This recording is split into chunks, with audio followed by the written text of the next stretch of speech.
नमस्कार। नमस्ते जी। मेरे साथ आज विशेष अतिथि जुड़े हैं, रोहन की टोक्यो जापान से हैं। रोहन, आप अपना परिचय दे दीजिए। जी नमस्कार, मैं रोहन अग्रवाल। मैं वर्तमान टोक्यो में कार्यरत हूँ पिछले करीबन 15 वर्षों से और मूलतः मैं मध्य प्रदेश इंदौर से हूँ और और टो जी और बताइए, टोक्यो में पूछिए। आप क्या करते हैं अभी? हाँ, मैं यहाँ पर एक फ़िनटेक कंपनी में कार्यरत हूँ या वहाँ का पूरा ऑपरेशन जापान ऑपरेशंस देखता हूँ।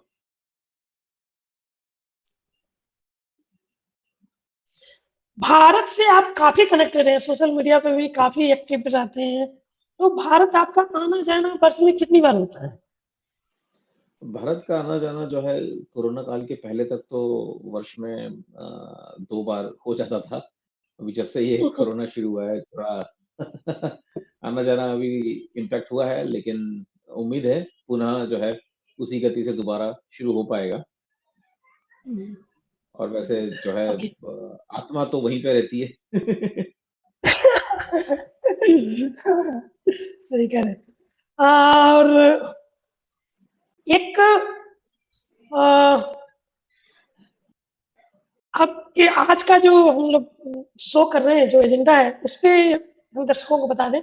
आज का एजेंडा है पश्चिम बंगाल में जो हिंदू नरसंहार ममता सरकार द्वारा चल रहा है, उसपे हम लोग चर्चा कर रहे हैं और इसपे हम लोग किस तरह से सहयोग कर सकते हैं, किस तरह से केंद्र सरकार पे दबाव डाल सकते हैं, किस तरह से अपने लीगल साथियों के थ्रू ममता पे दबाव डाल सकते हैं। तो इन्हीं विभिन्न विषयों पे हम चर्चा करेंगे। जी, बिल्कुल। चलिए आरंभ करते हैं। तो रोहन जी, मेरा पहला प्रश्न आपसे है, रिपीट करता हूँ। पश्चिम बंगाल में जारी हिंदू नरसंहार के विरुद्ध भाजपा कुछ क्यों नहीं कर पा रही है? हुँ, भाजपा जो है मुझे लगता है कि जितना पुरज़ोर तरीके से उनको विरोध करना चाहिए था, कहीं न कहीं उतना हुँ, ज़ोर से विरोध नहीं कर पा रही है। ऐसा हुँ, हुँ, यहाँ से देखने में हमें आता है। वैसे हुँ, भाजपा को चाहिए था कि अपने कार्यकर्ताओं के साथ जो है डट कर खड़ी रहे, उनको हुँ, सुरक्षा प्रदान करे। जैसे कि सारे जो उन्होंने अपने विधायकों को सुरक्षा दी है, सेंट्रल सुरक्षा केंद्रीय हुँ, बल के द्वारा। तो वैसे ही हुँ, उन्हें उन क्षेत्रों में भी सीआरपीएफ को तैनात करना चाहिए था, जहाँ पर हुँ, ऐसे हिंसा हो रही है या ऐसी हिंसा होने की संभावना ज़्यादा है। क्योंकि ये पूरी हुँ, तरीके से सबको पता है कि जो राज्य सरकार है, वो इन्हें इन दंगों को रोकना तो दूर, बल्कि इन्हें और जो है राज्य सरकार का न सिर्फ समर्थन प्राप्त है, कहीं न कहीं राज्य सरकार और वहाँ के मुख्यमंत्री ही ऐसी हिंसा भड़का रही हैं। हुँ। गृह मंत्री अमित शाह ने केंद्रीय पर्यवेक्षक को भेज दिया, किंतु सीआरपीएफ, सीआईएफ जो केंद्रीय सुरक्षा बल है, उनको इन दंगा प्रभावित क्षेत्रों में तैनाती अभी तक नहीं की है। साथ में केंद्रीय महिला आयोग को भी भेज दिया। केंद्रीय महिला आयोग वहाँ गई, 2 दिन वहाँ विजिट की, उसके बाद ममता सरकार कही कि अब आप यहाँ नहीं रह सकते और कोरोना काल है। और फिर उन्होंने कहा कि आपको कोरोना की सारी टेस्ट करवानी पड़ेगी, नहीं तो हम आपको क्वारंटाइन कर देंगे। तो जो भी ममता को हथकंडी अपनानी थी, की ताकि ये लोग विजिट जल्दी से जल्दी समाप्त करें और वापस दिल्ली लौट जाएँ। तो इस पे गृह मंत्री अमित शाह एग्रेसिव होके जो चुनाव से पहले की थी, वो एक्शन क्यों नहीं दिखा पा रहे हैं? इसका एक कारण ये भी हो सकता है कि चूँकि अभी पिछले खासकर जो 2-3 सप्ताह रहे हैं, तो देश में हम्म, जगह कोरोना की स्थिति जो है काफ़ी गंभीर हो गई। तो कहीं न हम्म, कहीं गृह मंत्री को उस और भी ध्यान देना पड़ रहा होगा। पर अगेन वो जो भी हो उसके बावजूद भी कम से कम गृह मंत्री जो है अपने पार्टी के जो अन्य नेता हैं इवन जो हम्म, पार्टी अध्यक्ष हैं जेपी नड्डा जी या जो बंगाल के प्रभारी हैं, वो हम्म, होना चाहिए था कि वो सिर्फ 2 या 3 दिन के दौरे पे नहीं, बल्कि वहीं पर ही डेरा जमा के जमे रहें हम्म, और 2 महीने, 3 महीने जितना भी समय लगे, उन्हें वहीं पे रह के करना चाहिए था। उससे आगे चल के भाजपा के कार्यकर्ताओं को भी जोश मिलता, ना सिर्फ बंगाल में बल्कि भारत के अन्य राज्यों में भी, कि हाँ, ये जो भाजपा वाले हैं वो सिर्फ चुनाव के समय ही उन्हें याद नहीं आती है, बल्कि चुनाव में निर्णय कैसा भी आया हो, पक्ष में गया हो, विपक्ष में आया हो, ये कार्यकर्ताओं के साथ हमेशा खड़े रहते हैं। एक अच्छा मैसेज जाता, ऐसा मुझे लगता है। सिर्फ ये 2 दिन की फॉर्मेलिटी करने का कोई उससे कोई फ़र्क नहीं पड़ता। अपने दर्शकों को बता दूं कि जो भाजपा के पश्चिम बंगाल के प्रभारी हैं कैलाश विजयवर्गीय, वो भी इंदौर से ही आते हैं। हाँ जी, हाँ जी। हालाँकि वो भाजपा जितना जी बताइए। हाँ जी, जितना मेरा उनसे मतलब एक मुझे जानकारी है, वो इस बात के लिए काफ़ी कार्यकर्ताओं में फ़ेमस हैं कि कैलाश जी जो हैं वो अपने कार्यकर्ताओं के साथ खड़े रहते हैं हमेशा। तो कहीं न कहीं जो है वो जो चीज़ हम लोग इंदौर में सुनते हैं उम्मीद करते हैं कि जो है बंगाल के कार्यकर्ता भी वही अनुभव करें और वो उनके साथ खड़े रहें। भाजपा देश भर में धरना दे रही है, जहां जिहादी 16 अगस्त 1946 को जिन्ना के कहने पर डायरेक्ट एक्शन डे की याद दिला रहे हैं। वहां धरने से क्या होगा? सही बात है। धरने से एक चीज़ ज़रूर हो सकती है कि ख़ासकर जब जो वामपंथी मीडिया है या मीडिया में जो ज़्यादातर जो वामपंथ का प्रभाव है, वो बहुत ही सुनियोजित तरीके से इस खबर को छिपाने की पूरी कोशिश कर रहा है।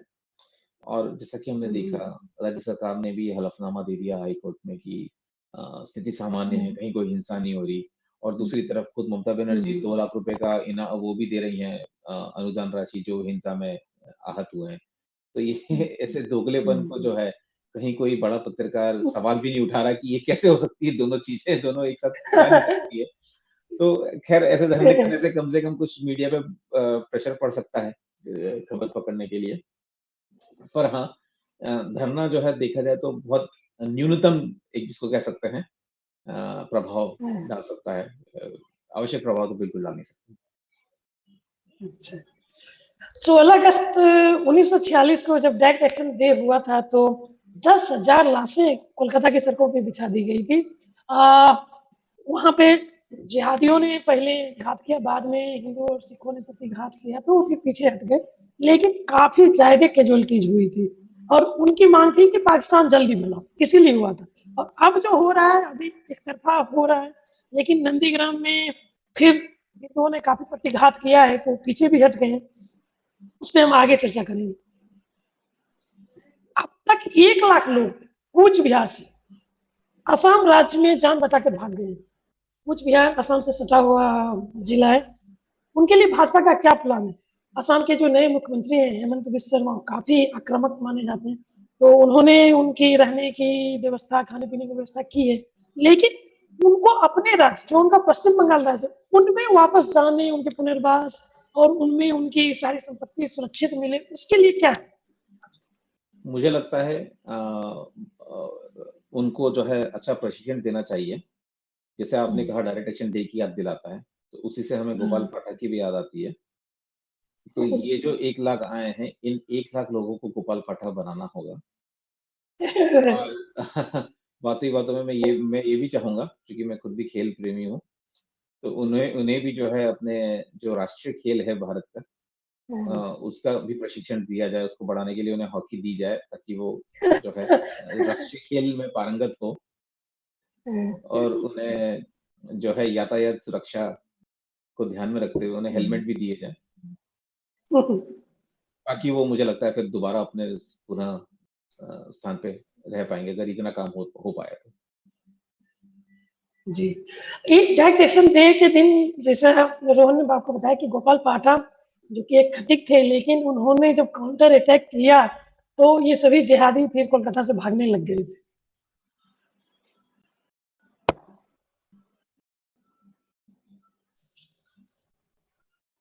भाजपा द्वारा उन्हें सुरक्षा न देने के कारण हिंदू राज्य में पार्टी से दूर हो जाएंगे। अपने वोटरों को एकजुट रखने का भाजपा का क्या कहना है? इसका उत्तर तो जो है ये भाजपा का नेता ही दे सकता है। मैं तो जो है सिर्फ एक सुझाव दे सकता हूँ भाजपा को दूर बैठ के। और जैसा मैंने कहा, भाजपा को चाहिए कि कुछ जो है अपने कार्यकर्ताओं को कुछ प्रशिक्षण दें, कुछ जो है मतलब उन्हें तैयार करें ऐसी चुनौतियों के लिए अ, आगे भी, क्योंकि आगे भी ऐसी चुनौतियाँ आना है, ये तो तय है। और सबसे पहली बात ये है कि ऐसा आप और मैं अनुमान लगा रहे थे कि ऐसा कोई अगर परिणाम आता है चुनाव का, तो ऐसी हिंसा होगी, ऐसा हम अनुमान भी लगा रहे थे। तो आश्चर्य की बात ये है कि भाजपा की इस विषय में तैयारी क्यों नहीं रही? पहले से ही इस बात को लेके जो है तैयारी होना चाहिए थी, क्योंकि परिणाम पक्ष में आए या विपक्ष में आए, ये हिंसा होना तय थी। अगर 200 सीटें इतनी जितनी टीएमसी का, इतनी अगर भाजपा की भी आती, तो भी जिन इलाकों में हिंसा हुई है, उनमें से कुछ 50% 40-50% तो भी हिंसा होनी ही थी। हाँ, हाँ। प्रतिकार होता, क्योंकि ये हमने 2014 के लोकसभा परिणाम के बाद भी देखा है, 2019 के लोकसभा परिणाम के बाद भी देखा है और 2019 के लोकसभा चुनाव प्रचार के दौरान भी देखा है। तो और आगे भी जब कभी कोई और ऐसी राजनीतिक घटना होगी, तो वहाँ पर वापस ऐसी कुछ चुनौतियाँ सामने आएगी। वो हम मान के चल रहे हैं। अभी देखना ये है कि उसके लिए हम क्या तैयारी करते हैं। सिर्फ हाथ पे हाथ रख के बैठ ही नहीं सकते हैं, या सिर्फ जैसा आपने बताया कि दिल्ली से 2-4 किसी अधिकारी को भेज दिया घूमने फिरने के लिए 2-3 दिन के लिए, तो वो ये सब चीज़ों से कुछ होना है नहीं। और जैसे कि अपने शिवाजी महाराज का रहा है फ़ॉर्मूला कि हर गाँव वालों को खुद की रक्षा के लिए उन्हीं को ही एम्पावर किया जाए। क्योंकि हर जगह तो शिवाजी महाराज जा नहीं सकते थे। उनका यही था कि भई हम फ़ॉर्मूला बता देंगे, अब आपको ही कसरत करनी है, आप ही को अपने जो है सारे हथियार वगैरह तैयार करके रखना है, ताकि कोई भी कभी आपके ऊपर आए तो आप खुद ही जवाब देने में सक्षम हो। ऐसी ही कुछ जो है तैयारी, ज़रूरी नहीं है कि वो 1 या दिन में या 1-2 दिन में हो, 1 वर्ष, 2 वर्ष के एक दरमियान में ऐसा कुछ जो है खाका तैयार होना चाहिए और उसको जो है। और मुझे लगता है कि आज के परिदृश्य में भाजपा की उतनी ज़रूरत नहीं है बंगाल में, जितनी कि बजरंग दल की है। सही कहा आपने।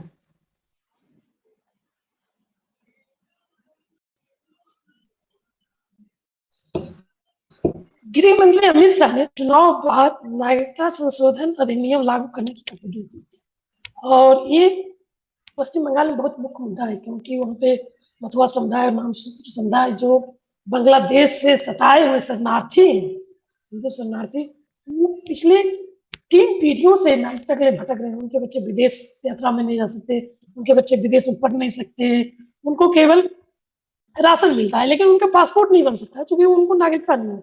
वो एक शरणार्थी का जीवन अभी भी जी रहे हैं। उनके लिए उन्होंने कहा था कि हम चुनाव बाद इन सबको नागरिकता देंगे। उस प्रतिज्ञा का क्या हुआ? मेरे हिसाब से इसके लिए चुनाव के लिए तो प्रतीक्षा करने की भी ज़रूरत नहीं थी।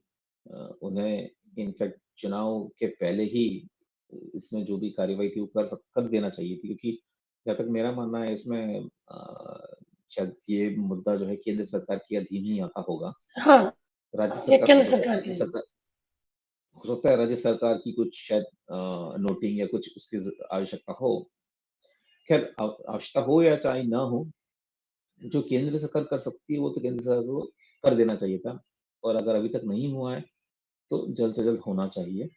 और अगर कहीं पे किसी भी प्रकार से किसी भी रूप से अगर राज्य सरकार अवरोध पैदा करती है, तो उन्हें जो है उसको सबके सामने लाना चाहिए कि ये हमारी तरफ से यहाँ पे हमने किया है और यहाँ पर राज्य सरकार का ये हम की तरफ से हमें ये कागज चाहिए या ये परमिशन चाहिए और जहाँ पे काम अटका हुआ है, इस बात को उन्हें सबको अवगत कराना चाहिए। अगर ऐसी कुछ स्थिति है तो। और अगर राज्य सरकार के ऊपर कोई निर्धारित नहीं है कोई चीज़ है तो फिर तो उन्हें कर देना चाहिए। शुभेंदु अधिकारी को विपक्ष का नेता बना के भाजपा क्या ममता से लड़ने के लिए तैयार है? शुभेंदु अधिकारी जब तृणमूल में थे तो नंबर 2 माने जाते थे और पूरा अधिकारी परिवार का अहम योगदान है तृणमूल को खड़ा करने में। बाद में पूरा अधिकारी परिवार भाजपा में आ गया और अभी उन्होंने नंदीग्राम से ममता को शिकस्त दी चुनाव। तो अब विपक्ष के नेता बना के भाजपा क्या संदेश देना चाहती है? नहीं, मेरे ख्याल से एक बहुत अच्छा इन्होंने किया है कि सुवेंदु अधिकारी को विपक्ष का नेता बनाया है, क्योंकि सुवेंदु अधिकारी जो है एक जिसको कह सकते हैं कि डूबते को तिनका सहारा या अंधकार में एक चिराग की तरह उभरे हैं। हम्म, इतने मतलब इस परिणाम में भी उन्होंने जो है, जो सबसे ताकतवर नेत्री मानी जा रही थी बंगाल चुनाव में, उनको शिकस्त दी, जो कि बहुत बहुत ही बड़ी बात है। और उनसे उन्हें देख के उनसे जो है बाकी अन्य भी जो है बीजेपी के उम्मीदवार आगे चल के प्रेरणा ले सकते हैं। और कहीं न कहीं उनमें एक जो है नेतृत्व क्षमता तो है ही, क्योंकि जिस प्रकार से उन्होंने जो है चुनाव के कुछ 3 या 4 महीने पहले ही पार्टी बदली, जी। लेकिन नए चुनाव चिन्ह से भी वो जीत कर आए तमाम यू नो कठिनाइयों के बावजूद। तो ये बताता है कि उनमें अपने कार्यकर्ताओं को जोड़ के रखने का एक जो है नेतृत्व क्षमता है। और ज़रूरत है बीजेपी को भी कि बंगाल एक कुछ जो है बंगाली नेताओं को आगे लाने की, ताकि अगला जब चुनाव हो, तो वो सिर्फ मोदी और अमित शाह के नाम पे ना हो, बल्कि एक जो है बंगाली विकल्प के आगे रखकर जो है चुनाव लड़ा जा सके। और शुभेंदु अधिकारी में वो चेहरा जो है मुझे लगता है भाजपा के पास बहुत अच्छा विकल्प है। न सिर्फ भाजपा के पास बल्कि पूरे बंगाल के पास एक विकल्प है। अपने दर्शकों को बता दूं कि शुभेंदु अधिकारी और अर्जुन सिंह ये तो वैसे हैं जो वामपंथी हिंसा को भी बहुत नजदीक से देखें और उसमें कैसे प्रतिघात करना है वो भी ये बहुत अच्छी तरह से जानते। बाद में ये लोग जब तृणमूल में आए तो भी इन्होंने हिंसा की राजनीति में अपने आप को कैसे उभार के निकालना है, इन्हें पता है जनता को एकजुट कैसे करना है। तो अब नंदीग्राम की बात करते हैं।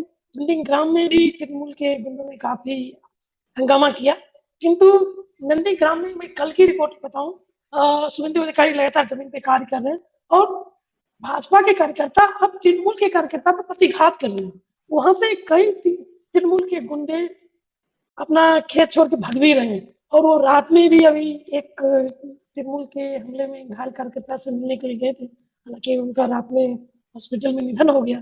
तो ये जमीन पे जो एक्टिवनेस है ये भाजपा के नेताओं में क्यों नहीं आई? क्या उन्हें बंगाल की हिंसा के बारे में पता नहीं? हाँ, यही एक आश्चर्य की बात है, जो मैंने पहले भी कहा था कि हमें इसका अनुमान नहीं था कि चुनाव परिणाम के बाद ऐसी हिंसा होगी। मुझे लगता है कि हम में से लगभग सभी को इस बात का अनुमान था।